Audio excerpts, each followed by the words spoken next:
Hello, it is Reviews Day Tuesday, and it's time for a new episode of Discworld Discourses. Today I am going to be talking about Making Money, which is the 36th book in the Discworld series by Terry Pratchett, first published in 2007. Making Money is the second in the small Moist von Lipwig series. It's the sequel to Going Postal, and in it Moist is getting a bit bored of his job as Postmaster General. Things are running a bit too smoothly, so he gets persuaded to take over the Royal Bank of Ankh-Morpork and the Royal Mint. I really enjoy the Moist von Lipwig series. They're really funny. Moist von Lipwig is a great character. Adora Belle Deerheart is also a great character. I love her as a character. The books are set in Ankh-Morpork, which is my favourite setting on the Discworld, and they also tend to be very relevant to our world, which adds an extra dose of fun and interest. In this book, of course, we are involved in banking, so I really enjoyed rereading Making Money. It zips along. There are a few side plots which end up weaving together really well. For instance, with the golems and with the man from Moist's past. I would say that when comparing Going Postal with Making Money,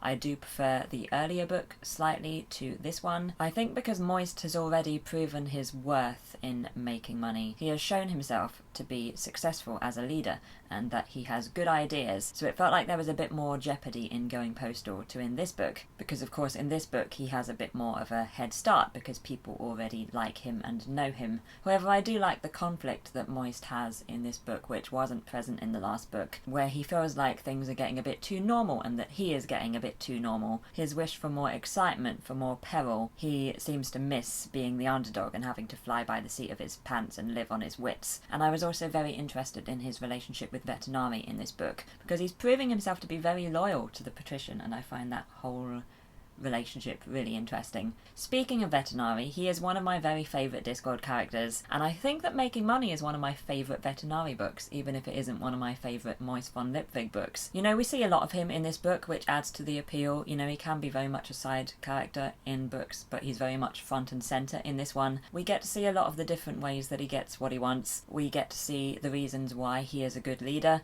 and also the reasons why he is so hated and or feared, and we're not just seeing him through the eyes of other characters in this book. We see a fair amount of him when he is alone with Drumknot. There are some fun new characters in Making Money as well. For instance, Mr. Bent, the chief cashier. Very interesting character. We have Hubert and Igor. We have the dog Mr. Fusspot, who I think adds a great deal to the book. We have the golem Gladys, and the Lavish family. Cosmo Lavish is an interesting villain, I think. I think he's a successful villain, and I found myself feeling sorry for him quite a lot, which was interesting. I like how there's this sort of extra layer to him. He's not just a foil to Moist and Vetinari. His methods and his motives are different and interesting. So I really liked him as a villain. So yes, I really enjoyed rereading Making Money. There's lots to enjoy as a Discworld fan, you know, plenty of nods to previous books and cameos from well-known characters. But there's also plenty to enjoy if you are relatively new to the series, although I would definitely recommend reading Going Postal first, because Making Money is one of those Discworld books that's a pretty direct sequel. I will give Making Money by Terry Pratchett 4.5 out of 5. I would really love to know what you think about Making Money if you have read it. If you enjoyed the book, what should you read next? The next and final Moist von Lipwig book is Raising Steam, so I would read that next, assuming of course that you have already read Going Postal. If you didn't enjoy Making Money so much, then I'd maybe just stick with the Discworld publication order and try Unseen Academicals next. Some facts about Making Money. As with the other Moist von Lipwig books, Making Money is split into chapters, unlike most of the Discworld series. Stephen Briggs adapted this book into a play in 2011. A few booksellers included extra promotional material with copies of this book. For instance, Borders had an Ankh-Morpork checkbook and Waterstones had banknotes. Making Money won the Locus Award for Best Fantasy Novel in 2008, and the century has now changed because